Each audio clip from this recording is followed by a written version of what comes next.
बाबा खूप बोर होतंय, काहीतरी नवीन फ्रेश ऑर्डर करा ना. माझ्याकडे एक सरप्राईज आहे. स्वाद गोकुळचा आस्वाद परंपरेचा गोडवा नात्याचा गारवा आनंदाचा गोकुळ आईस्क्रीम सोबती प्रत्येक क्षणाचा गोकुळ आईस्क्रीम.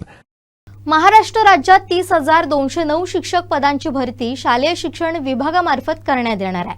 त्यामुळे राज्यातील डीएड आणि बीएड मध्ये पात्र झालेल्या उमेदवारांना शिक्षक होण्याची संधी आहे. पवित्र पोर्टलद्वारे ही भरती प्रक्रिया राबवण्यात येणार आहे. स्थानिक स्वराज्य संस्था आणि खासगी व्यवस्थापनाच्या शाळांमधील 1ली ते 12वी साठी ही पदांची भरती करण्यात येणार आहे. स्थानिक स्वराज्य संस्था खासगी व्यवस्थापनाच्या शाळांमधील 1ली ते 5वी करिता 14,320 पदं, इयत्ता 6वी ते 8वी करिता 10,012 पदं, इयत्ता 9वी ते 10वी करिता 5,513 पदं, इयत्ता 11वी ते 12वी करिता 364 पदांची भरती करण्यात येणार आहे. यातील 19,881 पदांसाठी गुणवत्ता आणि नियमांनुसार थेट नियुक्ती करण्यात येणार आहे, तर 10,328 पदांसाठी मुलाखतीद्वारे निवड प्रक्रिया पार पडणार आहे. एकूण 30,209 रिक्त पदांमध्ये जिल्हा परिषदांच्या 13,352, महानगरपालिकेच्या 1,954, नगरपालिका तसेच नगर परिषदेच्या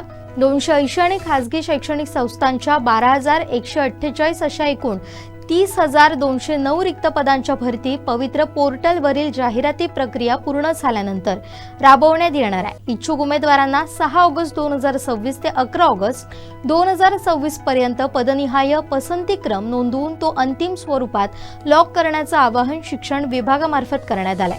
एकदा पसंतीक्रम लॉक केल्यानंतर त्यामध्ये बदल करता येणार नाही. उमेदवारांना या वेबसाईटवर जाऊन प्राधान्यक्रम निश्चित करावा लागणार आहे. त्यानंतर थेट नियुक्ती करण्यात येणाऱ्या पदांसाठी गुणवत्ता यादी प्रसिद्ध करण्यात येईल, असं शालेय शिक्षण आयुक्त सचिंद्र प्रताप सिंह यांनी सांगितलंय.